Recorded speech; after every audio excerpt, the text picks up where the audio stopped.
La nostra missione è promuovere l'innovazione integrando tecnologie virtuali e infrastrutture fisiche per realizzare smart city basati sull'efficienza energetica e la tutela delle risorse idriche. Visita il nostro sito www.ideasrl.it/.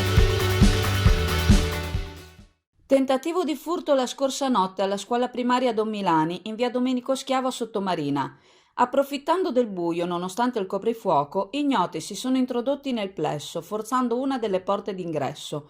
Forse messi in fuga da qualche rumore, i malintenzionati non sono riusciti ad asportare alcunché.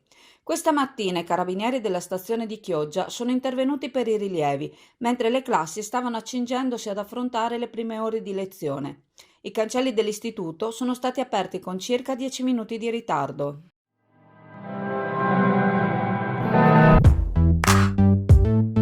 Voglia di caffè? Da Passione Caffè in piazza Europa 10 a Sottomarina, con soli 18,50 € puoi portare a casa una mini caps in comodato gratuito a 50 capsule. E grazie alla promozione con Chioggia Azzurra potrai averne ulteriori 50 a scelta in regalo. Cosa aspetti? Chiama allo 041 89 42 009. Vola da Passione Caffè. I numeri del contagio nella regione Veneto lasciano presagire il ritorno dal lunedì 26 aprile alla zona gialla, il che all'interno del decreto riaperture approvato ieri dal Consiglio dei Ministri consentirebbe, e molto probabilmente consentirà, scostamenti significativi rispetto al recente periodo quanto alla libertà di movimento e di vita sociale dei cittadini. Solo le regioni in zona gialla infatti potranno organizzare la didattica in presenza per il 100% degli istituti di istruzione superiore, con lezioni in presenza all'università, anche se oggi il presidente della giunta regionale Luca Zaia ha detto che la decisione sarà presa da ogni ufficio provinciale, in forza dei dati relativi al contagio scolastico. 6 ristoranti riapriranno anche a cena, purché all'aperto, con tavoli da 4 persone, salvo conviventi. Scatterà il 1° giugno il ritorno della ristorazione al chiuso, ma solo per pranzo. Quanto agli spettacoli, riapriranno in zona gialla i cinema e i teatri, le sale concerto e i club musicali, composti a sedere preassegnati al rispetto delle distanze interpersonali, per la capienza ridotta al 50%. Tornerà ad essere permessa la pratica sportiva all'aperto, anche di squadre di contatto come le partite a calcetto, mentre slitta al 15 maggio la riapertura delle piscine, il 1° giugno quella delle palestre. Là dove le fiere rivedranno la luce il 15 giugno, sempre in zona gialla, e il 1° luglio convegni e congressi in presenza, nella stessa data potranno respirare i centri termali, i parchi tematici e quelli di divertimento. Ma il nodo delle ultime ore verte sul coprifuoco.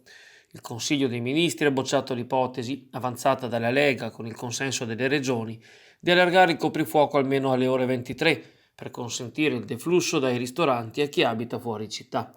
Nelle intenzioni del Presidente del Consiglio Draghi, dopo il 1° giugno verrà valutata la situazione allo scopo di poter disporre in tal senso. Ultima novità, il pass verde per le vacanze dei vaccinati e di coloro che presenteranno test negativo. Pesce cotto e birra crua non è un proverbio, ma il binomio che lega la tradizione del buon pesce di qualità alla birra artigianale. Fish and Beer, in Viale Venezia 8 a Sottomarina, ha rinnovato il suo negozio di specialità alimentari e ha riaperto all'insegna della qualità e del gourmet. Il pesce migliore anche cotto, le migliori prelibatezze culinarie e i migliori abbinamenti con le birre artigianali li trovi solo da Fish and Beer in Viale Venezia 8 a Sottomarina. Telefono 335 84 17 387. Primi giorni di lavoro al comune di Chioggia per Giovanna Osti, la nuova assessora all'urbanistica, all'edilizia privata e alla transizione ecologica, voluta dal sindaco Alessandro Ferro per riempire il vuoto lasciato dalla dimissionaria Alessandra Penzo. Architetto come la precedente responsabile delle deleghe e come lo stesso primo cittadino, Osti è stata per 5 anni assessora ai medesimi referati tecnici nel comune di Rubano.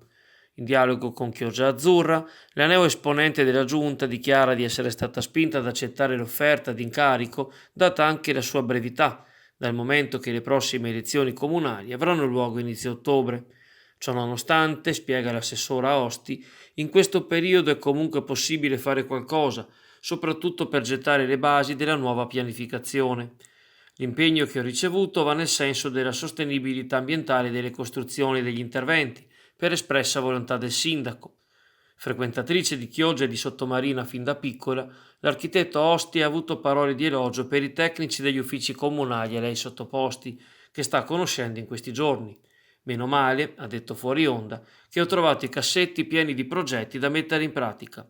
Questa mattina alle 11 ho riunione operativa assieme agli altri assessori con i rappresentanti delle associazioni di categoria del turismo balneare per mettere a sistema le novità obbligate dell'imminente stagione turistica. È tornata la pescheria Mare Blu. Offre una vasta scelta di pesce nostrano e allevato a mare con servizio di pulizia e spilettatura. Arrivi giornalieri garantiscono la freschezza. Pescheria Mare Blu a Borgo San Giovanni 342 è aperta dal martedì alla domenica con orario 7 e 13 e anche il sabato pomeriggio dalle ore 16 alle 19.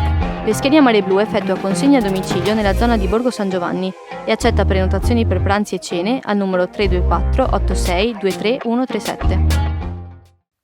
La candidatura di Chioggia a capitale italiana della cultura per il 2024 guarda verso il Delta, la naturale propensione della Laguna Sud a essere virtualmente anche l'inizio della terra dei fiumi, là dove sfociano Brenta e Adige, a pochi chilometri dalle prime delle bocche del Po, è stata ribadita ieri pomeriggio durante un incontro virtuale tra alcuni promotori della candidatura, Pino Penzo, Alessia Bosco-Lonata e Matteo Doria, e l'assessore regionale Cristiano Corazzari.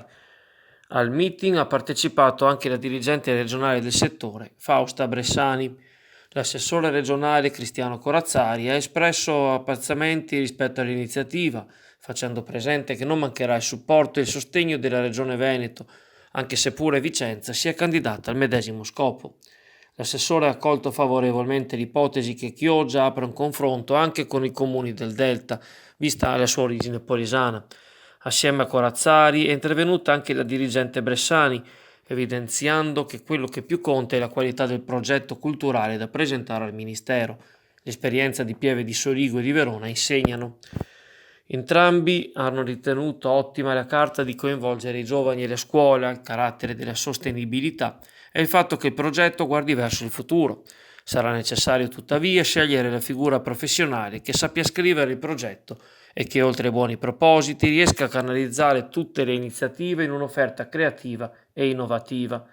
Penzo, Boscolo e Doria hanno chiesto alla Regione un appoggio per l'impresa non facile, ricavandone suggerimenti mirati al ruolo di Forte San Felice e dell'orologio da torre più antico del mondo.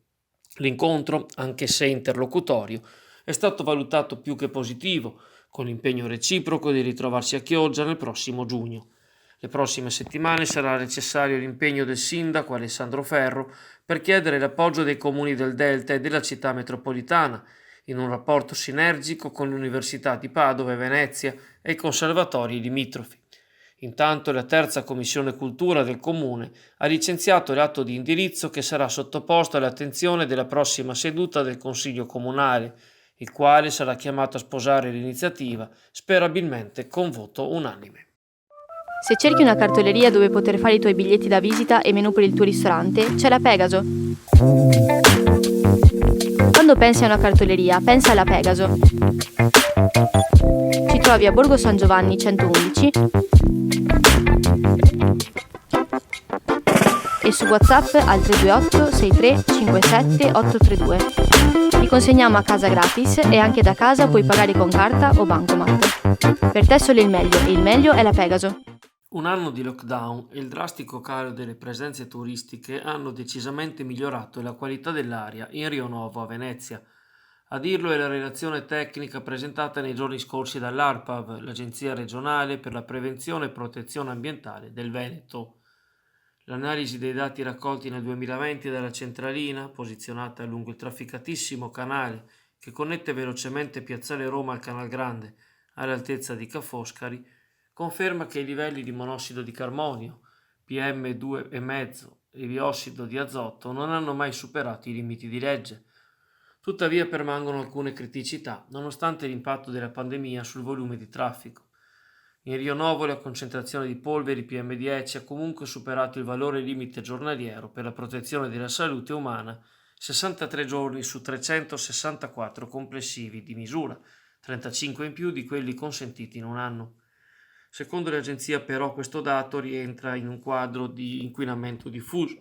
Nelle altre stazioni del Comune di Venezia il numero dei giorni in cui il valore limite giornaliero è stato superato è ancora maggiore.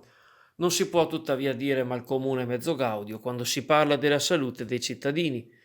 Così, sebbene nel 2020 i valori degli inquinanti dell'aria siano calati maggiormente in Rio Novo rispetto alla terraferma, allo stesso tempo è confermata una relazione diretta tra la quantità di traffico nautico nei periodi di affollamento turistico e il decadimento della qualità dell'aria. Una questione riguardo alla quale hanno avuto più impatto le restrizioni causate dal Covid-19 rispetto all'ordinanza del Comune, che limita il transito nel Rio dei servizi taxi in extraturno fra le ore 7 e le 20.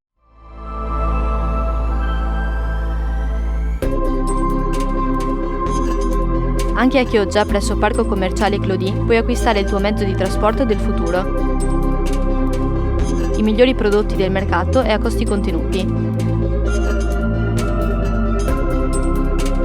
Per informazioni visita il sito www.motozone.it o chiedi informazioni via email info@motozone.it.